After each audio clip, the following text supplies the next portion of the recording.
Hello friends, I'm Manohar from LLS 24 Institute. I'm grateful to my all audience who gave us a great love on our last video. My dear audience, जो topic आज मैं शुरू करने जा रहा हूँ सच में बहुत ही आसान है और हमारी लैंग्वेज के अंदर एक नई इनोवेशन लेके आएगा, आपकी लैंग्वेज का जो के अंदर और नई जान डाल देगा और यह टॉपिक हमारी डेली लाइफ में बहुत यूज होता है। चलिए आज का टॉपिक शुरू करते हैं। Let's start the topic. आज हम बात करेंगे हैज़ टू और हैव टू की। किसकी बात करेंगे? हैज़ टू और हैव टू की आज हम बात करेंगे। हैज़ टू और हैव टू का यूज़ हम कहाँ पे करते हैं? हैज़ टू और हैव टू का हम काम की बात करते हैं और यूज़ करते हैं हम हैज़ टू का कंपल्सन के लिए, मजबूरी के लिए, जो काम हमें करने पड़ते हैं, ऐसी सिचुएशन में जो सेंटेंस हम बनाएंगे कि मैं इस काम को करना नहीं चाहता, मुझे ये काम करना पड़ता है। जब भी हम अपनी मजबूरी बताएंगे तो किससे बताएंगे? हैज़ टू से और हैव टू से बताएंगे। तो हैज़ टू और हैव टू क्या है? वो हमारी लैंग्वेज के अंदर एक नई फीलिंग है। एक फीलिंग हमने पहले की थी वांट टू की, आज फिर हम एक नई फीलिंग लेके आए हैं जो हमें बताएगी हमारी लैंग्वेज के अंदर कि मैं इस काम को मुझे करना पड़ता है या मुझे करना पड़ेगा या मुझे करना पड़ा था। वो क्या बताएगी? हमें कंपल्सन बताएगी, मजबूरी बताएगी कि ये इंसान इस काम को करने के इच्छुक नहीं है पर करना पड़ता है। लेकिन ये क्या है? हमारी फीलिंग है। तो सेंटेंस किसके साथ बनाएंगे हम? समय तो होना चाहिए सेंटेंस में। तो हमारी हेल्पिंग वर्ब क्या है आज की? वही हमारी हेल्पिंग वर्ब है जो हमने पहले भी यूज़ की है। प्रेजेंट में यूज़ करेंगे तो डू डज के साथ इसका यूज़ करेंगे। पास्ट में हम इसका यूज़ करेंगे तो डिड के साथ यूज़ करेंगे और फ्यूचर में इसका यूज़ करेंगे तो हम विल के साथ इसका यूज़ करेंगे। प्रेजेंट में करेंगे तो डू डज के साथ यूज़ करेंगे, पास्ट में करेंगे तो डिड के साथ यूज़ करेंगे और फ्यूचर में करेंगे तो विल के साथ हम इसका यूज़ करेंगे। तो अपना सेंटेंस बनाने से पहले सबसे पहले हम अपना फॉर्मूला नोट कर लेते हैं, क्योंकि हम अपने फॉर्मूले के बिना तो सेंटेंस बना ही नहीं सकते। तो हमारा जो फॉर्मूला है वो क्या है? सबसे पहले हम यूज़ करते हैं सब्जेक्ट का। किसका यूज़ करते हैं? सब्जेक्ट का यूज़ करते हैं। उसके बाद हम यूज़ करते हैं हेल्पिंग वर्ब का। किसका यूज़ करते हैं? हेल्पिंग वर्ब का यूज़ करते हैं। और उसके बाद हम यूज़ करते हैं वर्क का। किसका यूज़ करते हैं? वर्क का यूज़ करते हैं। आज की जो हमारी हेल्पिंग वर्ब हैं वो कौन कौन सी हैं? आज हम कौन कौन सी हेल्पिंग वर्ब की बात करेंगे? डू का यूज़ करेंगे, डज का करेंगे, डिड का करेंगे और विल का करेंगे। आज हम इन चारों हेल्पिंग वर्ब्स की बात करेंगे जो अलग अलग समय को डिफाइन करती हैं, जो अलग अलग समय को दर्शाती हैं। तो सबसे पहले हम क्या नोट करेंगे? हमारे सब्जेक्ट नोट करेंगे। कौन कौन से हमारे सब्जेक्ट हैं? जैसे कि आई मैं, यू आप, वी हम, दे वे, ही वह, सी वह, इट यह और किसी का भी नाम। ये क्या हो गए? हमारे सब्जेक्ट हो गए। ये क्या हो गए? हमारे सब्जेक्ट हो गए, कर्ता हो गए। और आज की जो हमारी हेल्पिंग वर्ब हैं वो क्या है? डू है, डज है, डिड है और विल है। ये क्या है? आज की हमारी हेल्पिंग वर्ब्स हैं। इनके साथ आज हमें सेंटेंस बनाना है और इनके बाद क्या आएगा? हमारा वांट टू आएगा और उसके बाद हमारा वर्क आएगा। तो ये क्या हो गया? हमारा फॉर्मूला हो गया। ये क्या हो गया? हमारा फॉर्मूला हो गया सेंटेंस बनाने का। चलिए अब हम इनके साथ एग्जांपल बनाते हैं, सेंटेंस बना के देखते हैं। सबसे पहले हम डू का यूज़ करना सीखेंगे। Do you have to work? Do you have to work? क्या आपको काम करना पड़ता है? मुझे काम करना पड़ता है। I have to work.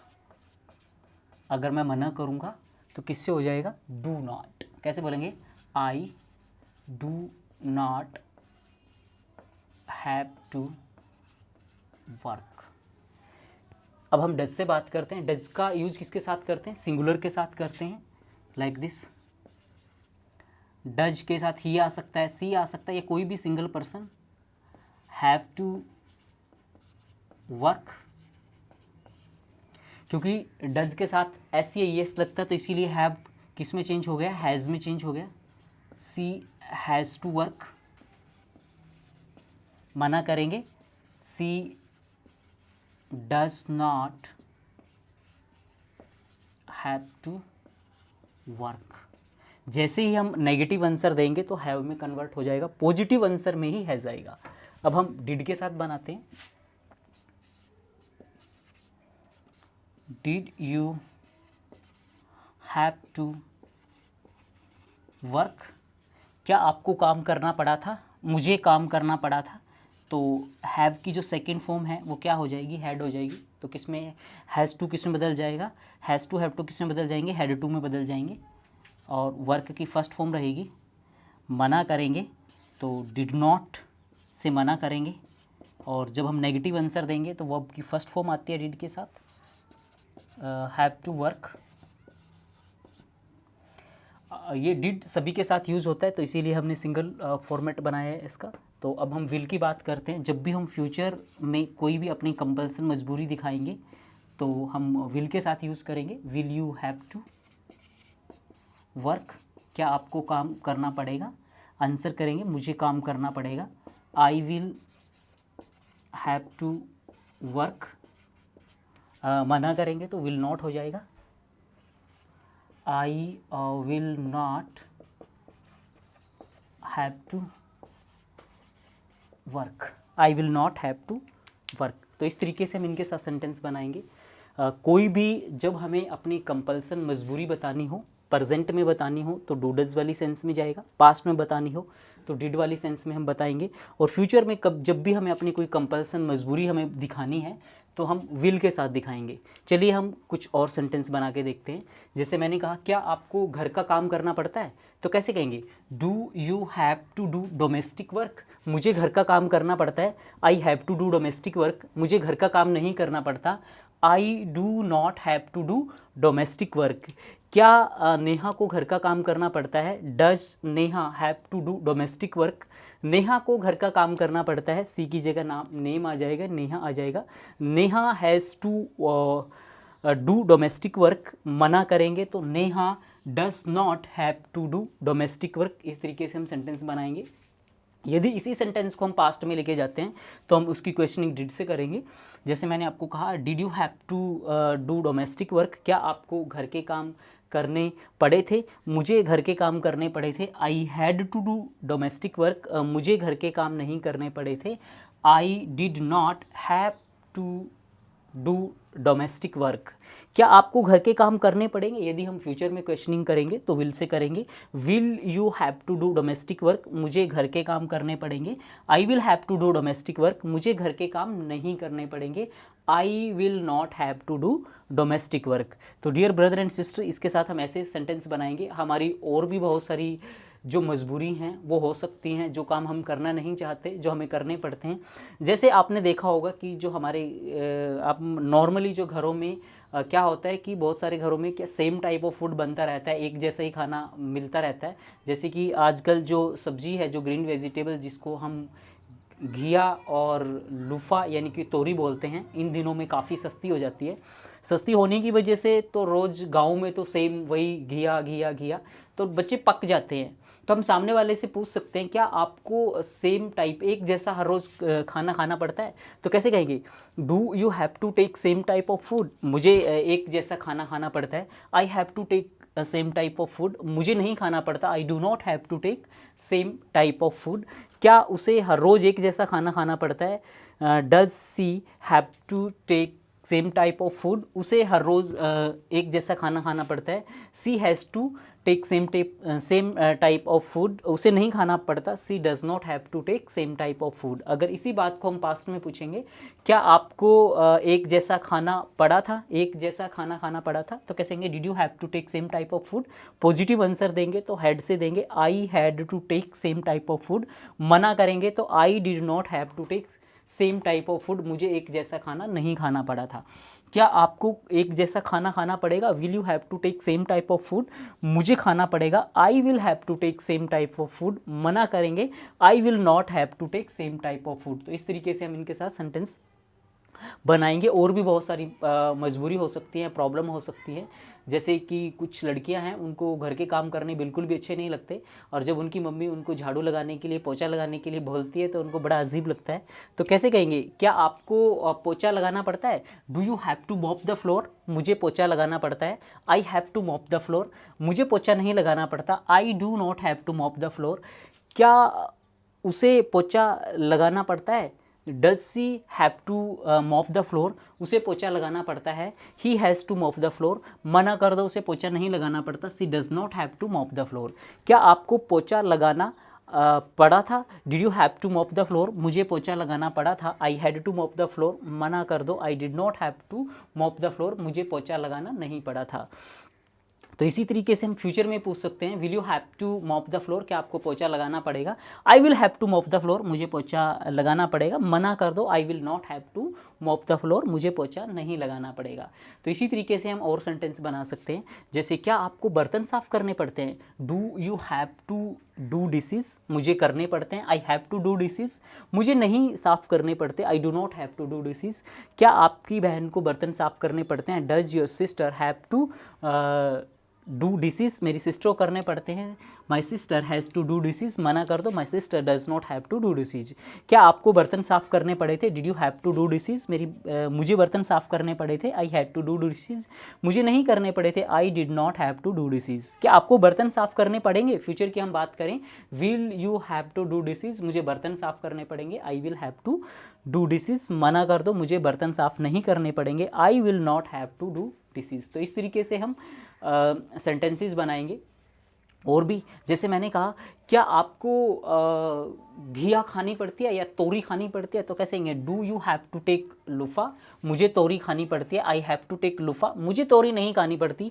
I do not have to take loofah. क्या उसे तोरी खानी पड़ती है? Does she have to take loofah? उसे खानी पड़ती है। She has to take loofah. मना कर दो, she does not have to take loofah. उसे तोरी नहीं खानी पड़ती। क्या आपको तोरी खानी पड़ी? Did you have to take loofah? मुझे खानी पड़ी। I had to take loofah. मना कर दो, I did not have to take loofah. मुझे तोरी नहीं खानी पड़ी। क्या आज आपको तोरी खानी पड़ेगी? Will you have to take loofah today? मुझे आज तोरी की सब्ज़ी है जो वो खानी पड़ेगी। I will have to take loofah today. मना कर दो, आज मुझे तोरी की सब्ज़ी नहीं खानी पड़ेगी। I will not have to take loofah. बहुत जगह पे आपने देखा होगा कि हमें दिखावा करना पड़ता है। एंड क्या हम पूछ सकते हैं, क्या आपको दिखावा करना पड़ता है? दिखावा करना क्या होता है? प्रिटेंड। तो कैसे कहेंगे, do you have to pretend? क्या आपको दिखावा करना पड़ता है? मुझे करना पड़ता है। I have to pretend. मुझे नहीं करना पड़ता। I do not have pretend. I do not have to pretend. क्या उसे दिखावा करना पड़ता है? Does she have to pretend? उसे दिखावा करना पड़ता है। She has to pretend. उसे दिखावा नहीं करना पड़ता। She does not have to pretend. क्या आपको पार्टी में दिखावा करना पड़ा था? Did you have to pretend in the party? मुझे पार्टी में दिखावा करना पड़ा था। I had to pretend in the party. मुझे पार्टी में दिखावा नहीं करना पड़ा था। I did not have to pretend in the party. क्या आपको शादी में दिखावा करना पड़ेगा? Will you have to pretend in the marriage? मुझे शादी में दिखावा करना पड़ेगा। I will have to pretend. मुझे दिखावा नहीं करना पड़ेगा। I will not have to pretend in the marriage. तो इसी तरीके से हम कुछ और नए सेंटेंसेस भी बना सकते हैं। जैसे हम सामने वाले को पूछते हैं, क्या आपको बस में ट्रैवल करना पड़ता है? तो कैसे कहेंगे, do you have to travel in the bus? मुझे बस में यात्रा करनी पड़ती है। I have to travel in the bus. मुझे बस में यात्रा नहीं करनी पड़ती। I do not have to travel in the bus. क्या उसे बस में यात्रा करनी पड़ती है? Does she have to travel in a bus? उसे बस में यात्रा करनी पड़ती है। She has to travel in a bus. उसे बस में यात्रा नहीं करनी पड़ती। She does not have to travel in the bus. क्या आपको बस में यात्रा करनी पड़ी थी? Did you have to travel in the bus? मुझे बस में यात्रा करनी पड़ी थी। I had to travel in the bus. मुझे बस में यात्रा नहीं करनी पड़ी थी। I did not have to travel in the bus. क्या आपको बस में यात्रा करनी पड़ेगी? यदि हम फ्यूचर में उनसे पूछेंगे, will you have to take travel in the bus? मुझे बस में यात्रा करनी पड़ेगी। I will have to travel in the bus. मना कर दो, मुझे बस में यात्रा करने की मुझे बस में यात्रा करने की ज़रूरत नहीं पड़ेगी, या मैं बस में मुझे यात्रा नहीं करनी पड़ेगी। I will not have to travel in the bus. तो इस तरीके से हम सेंटेंस बनाएंगे। जैसे हम बोल सकते हैं, क्या आपको बस के लिए इंतज़ार करना पड़ेगा? कैसे कहेंगे? क्या आपको बस के लिए इंतज़ार न करना पड़ेगा? ये करना पड़ता है। Do you have to wait for bus? मुझे करना पड़ता है। I have to wait for bus. मुझे नहीं करना पड़ता। I do not have to wait for bus. क्या नेहा को करना पड़ता है? Does Neha have to wait for bus? Neha को करना पड़ता है। Neha has to wait for bus. Neha को नहीं करना पड़ता। Neha does not have to wait for bus. क्या आपको करना पड़ा था? Did you have to wait for bus? मुझे करना पड़ा था। I had to wait for bus. मुझे नहीं करना पड़ा था। I did not have to wait for bus. क्या आपको करना पड़ेगा? Will you have to wait for bus? मुझे करना पड़ेगा। I will have to wait for bus. मना कर दो, मुझे नहीं करना पड़ेगा। I will not have to wait for बस। तो इस तरीके से हम सेंटेंस बनाएंगे। जैसे मैंने कहा, क्या आपको पार्टी देनी पड़ेगी? हम सामने वाले से पूछ सकते हैं, कई लोग पार्टी देना नहीं चाहते, फिर हम पूछ सकते हैं क्या आपको पार्टी देनी पड़ेगी? Will you have to do you have to throw party? क्या आपको पार्टी देनी पड़ती है? सॉरी, हम इस सेंस में पहले प्रेजेंट में बनाएंगे, फिर पास्ट में बनाएंगे और फिर फ्यूचर में बनाएंगे। चलो पहले प्रेजेंट में बनाते हैं। क्या आपको पार्टी देनी पड़ती है? Do you have to throw party? मुझे पार्टी देनी पड़ती है। I have to throw party. मुझे पार्टी नहीं देनी पड़ती। I do not have to throw party. क्या उसे पार्टी देनी पड़ती है? Does she have to throw party? उसे पार्टी देनी पड़ती है। She has to throw party. उसे पार्टी देनी नहीं पड़ती। She does not have to throw party. क्या आपको पार्टी देनी पड़ी थी? Did you have to throw party? मुझे पार्टी देनी पड़ी थी। I had to throw party. मना कर दो। I did not have to throw party. मुझे पार्टी नहीं देनी पड़ी थी। क्या आपको पार्टी देनी पड़ेगी? Will you have to throw party? Yes, मुझे देनी पड़ेगी। I will have to throw party.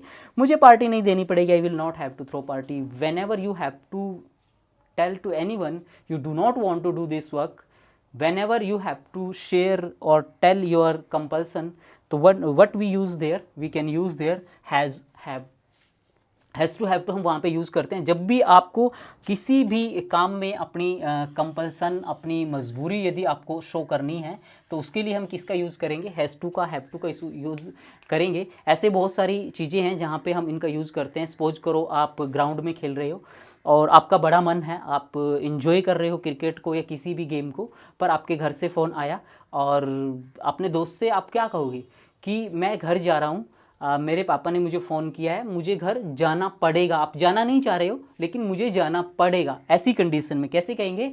मुझे घर जाना पड़ेगा। I will have to go my home. I will have to go my home. And topic के एंड में मैं आपको यही कहना चाहूँगा कि ये जो टॉपिक है हमारा कंपल्सन के लिए यूज़ करते हैं हम। किसके लिए यूज़ करते हैं? कंपल्सन में, जहाँ पर हमें अपनी मतलब मजबूरी बतानी हो, जहाँ पे हम अपनी मजबूरी बताएंगे वहाँ पे हम किसका यूज़ करेंगे? हैज़ टू, हैव टू का यूज़ करेंगे। आई थिंक, आई होप आपको यह टॉपिक समझ आया होगा। और यदि आपको कोई भी प्रॉब्लम आती है इस टॉपिक में तो प्लीज़ हमें हमारे कमेंट बॉक्स में जाके राइट करें, लिखें और बताएं sir I have a problem here. तो surely we will give you solution and we will help you. And please देखते रहें और सीखते रहें। Thank you so much. हमारे चैनल को लगातार देखने के लिए लाइक करें, शेयर करें, सब्सक्राइब करें और नीचे दिए गए बेल आइकन बटन को दबाना ना भूलें ताकि आपको हमारी वीडियो लगातार मिलती रहें। Thank you watching our video. Thank you so much.